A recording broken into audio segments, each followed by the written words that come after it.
तीसरा प्रश्न, गुरु शिष्यों के साथ क्या कभी छियाछी का खेल भी खेलता है? कृपा करके कहें। छियाछी ही तो पूरा का पूरा संबंध है गुरु और शिष्य का। कभी कभी खेलता ऐसा नहीं, बस वही तो संबंध है।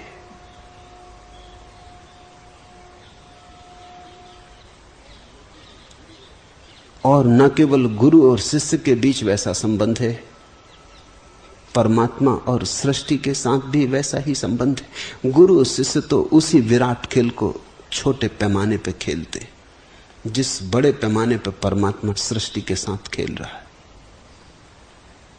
यहां परमात्मा सब जगह छिपा है, पुकार रहा जगह जगह से, आओ मुझे छुओ, खोजो।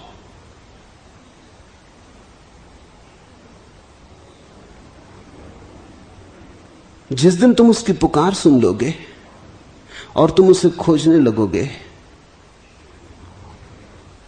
उस दिन तुम पाओगे कि खोजने में इतना आनंद है कि तुम शायद कहने लगो कि जल्दी मत करना प्रकट हो जाने की। परमात्मा ऐसा नहीं छिपा है कि मिले नहीं, ऐसा छिपा है कि तुम हाथ बढ़ाओ और मिल जाए। लेकिन जिस दिन तुम समझोगे कि इतने पास छिपा है, तुम कहोगे जरा खेल चलने दो।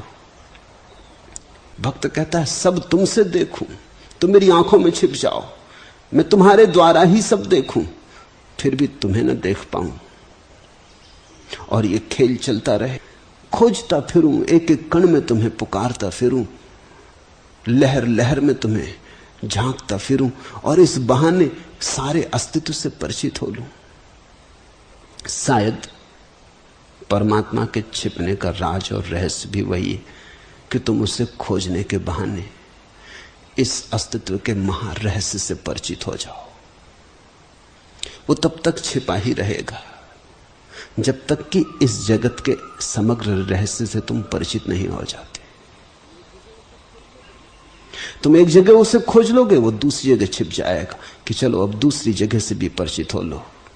तुम यहां उसे खोज लोगे, वो वहां छिप जाएगा ताकि तुम वहां से भी परिचित हो लो।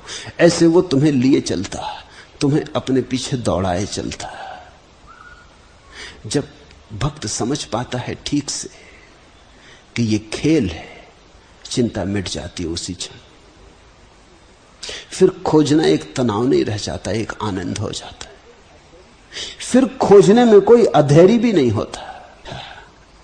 मैंने सुना है महर्षि काश्यप की पत्नी को बड़ी आकांक्षा थी कि एक ऐसा पुत्र हो जो महासत्व हो। साधारण पुत्र की आकांक्षा नहीं थी। कश्यप की पत्नी थी, साधारण पुत्र की आकांक्षा भी क्या करती, कम से कम कश्यप जैसा तो हो, कश्यप से बड़ा हो, ऐसी आकांक्षा थी।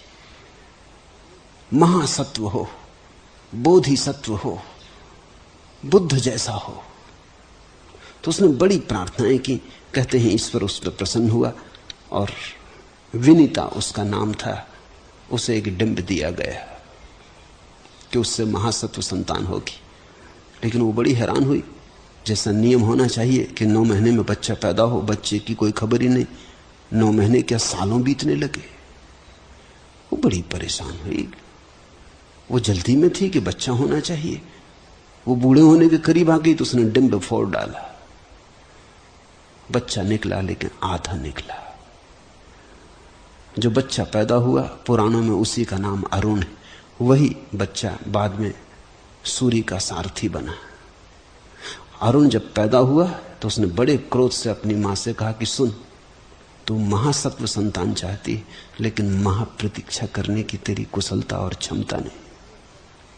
तूने बीच में ही अंडा फोड़ दिया। मैं अभी आधा ही बढ़ पाया हूं। पर मां ने कहा प्रतीक्षा हो गई, सालों बीत गए। तो उस बेटे ने कहा फिर महासत्व संतान की आकांक्षा नहीं करनी चाहिए। फिर साधारण बच्चा चाहिए तो 9 महीने में मिल जाता। महासत्व चाहिए तो महाप्रतीक्षा चाहिए। शिष्य तो बड़ी जल्दी में होते, उन्हें तो लगता अभी हो जाए। कोई दे दे तो झंझट मिटे। तुम्हें रस नहीं है खोज का। गुरु जानता है कि खोज में रस इतना हो जाए जब कि तुम ये भी कह सको कि अब ना भी मिलेगा तो चलेगा, खोज ही इतनी रसपूर्ण है, कौन फिक्र करता, उसी दिन मिलता है। इसे तुम ख्याल में रख लेना, गांठ बांध के। मैं फिर से दोहरा दूं, जिस दिन तुम ये कहने में समर्थ हो जाओगे कि अब तू जान, मिलना जुलने की हमें फिक्र नहीं, लेकिन खोज इतनी आनंदपूर्ण है, हम खोज करते रहेंगे, तू छिपता रहे, उसी दिन खोज व्यर्थ हो गई। उसी दिन छिपने का कोई अर्थ ना रहा। जब खोज ही मिलन का आनंद बन गई और जब मार्ग ही मंजिल मालूम होने लगा, तो फिर मंजिल छिप नहीं सकती, उसी दिन मिलन घटता है।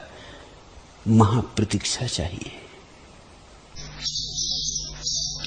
हरि ओम तत्सत। आज इतना।